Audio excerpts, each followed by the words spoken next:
Sobat Sehat RSDS. Perkenalkan, saya Fatwa, saya terapis okupasional dari Instalasi Rehabilitasi Medik dan Mental RSUD Dr. Sudirman Kebumen.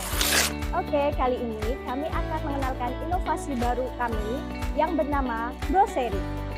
Grocery itu apa ya? Grocery itu grooming session riang dan mandiri. Inovasi ini berangkat dari pertanyaan sederhana. Pertanyaan sederhananya itu bagaimana cara anak-anak merawat dirinya sendiri untuk lebih mandiri. Pengen tahu lebih lanjutnya? Ayo ikutin saya. Kemampuan dasar anak yang harus dimiliki sebelum usia sekolah salah satunya itu kan tadi merawat diri ya. Kira-kira apa aja ya yang paling sederhana untuk mereka miliki? Salah satunya itu seperti menyikat gigi, bisa menyisir rambut, sama berpakaian loh yang paling sederhana. Untuk mengetahui semuanya itu, ayo kita cek bersama. Grocery merupakan program kolaborasi terapi okupasi dan terapi bicara untuk meningkatkan kemampuan anak dalam aktivitas grooming melalui latihan yang bertahap, terstruktur, berbasis kebutuhan anak dan melibatkan keluarga. Dalam Grocery terdapat 5 aktivitas utama yang dilatih. Pertama, menggosok gigi, kedua, memakai pakaian, ketiga, melepas pakaian, keempat, mencuci tangan, dan kelima, menyisir rambut. Setiap aktivitas dipecah menjadi langkah-langkah sederhana sesuai kemampuan anak. Grocery dilaksanakan melalui 5 tahapan. Tahap pertama, asesmen. Anak dinilai dari kemampuan motorik, sensori, komunikasi, dan kemampuan mengikuti instruksi. Tahap kedua, penentuan target. Target disusun secara individual berdasarkan kemampuan awal masing-masing anak. Tahap ketiga, latihan terstruktur. Anak berlatih menggunakan instruksi sederhana, media visual, serta alat bantu sensorik sesuai kebutuhan. Tahap keempat, edukasi orang tua.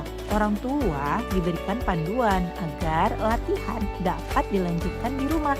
Dan tahap kelima, evaluasi. Kemampuan anak dipantau secara berkala untuk melihat perkembangan dan menentukan target berikutnya. Dalam Grocery, terapi okupasi berfokus pada kemampuan anak melakukan aktivitas sehari-hari, termasuk aspek motorik, sensorik, koordinasi, dan kemandirian. Sedangkan terapi wicara mendukung kemampuan komunikasi, pemahaman bahasa, dan kemampuan mengikuti instruksi yang dibutuhkan anak selama melakukan aktivitas.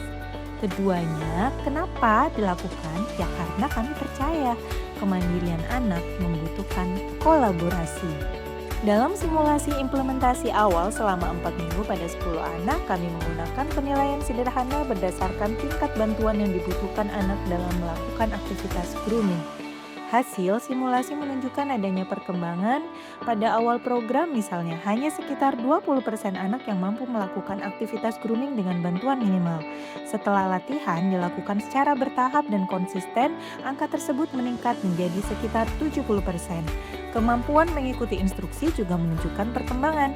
Anak yang sebelumnya membutuhkan pengulangan instruksi secara terus-menerus mulai mampu mengikuti instruksi sederhana dengan lebih konsisten. Perkembangan ini menunjukkan bahwa pendekatan yang terstruktur dan dilakukan secara berulang dapat membantu anak membangun keterampilan grooming secara bertahap.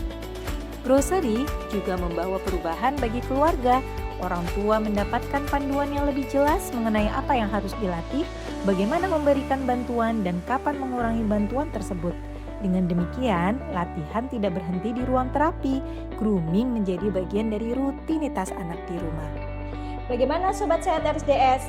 Tadi sudah diperlihatkan ya beberapa aktivitas-aktivitas yang dapat dilakukan untuk memandirikan pasien dalam merawat dirinya. Kami harap dari inovasi Grocery ini dapat meningkatkan kemandirian anak-anak dalam merawat dirinya. Semoga Sobat Sehat RSDS dapat melakukannya di rumah. Sampai jumpa di lain waktu. Dadah!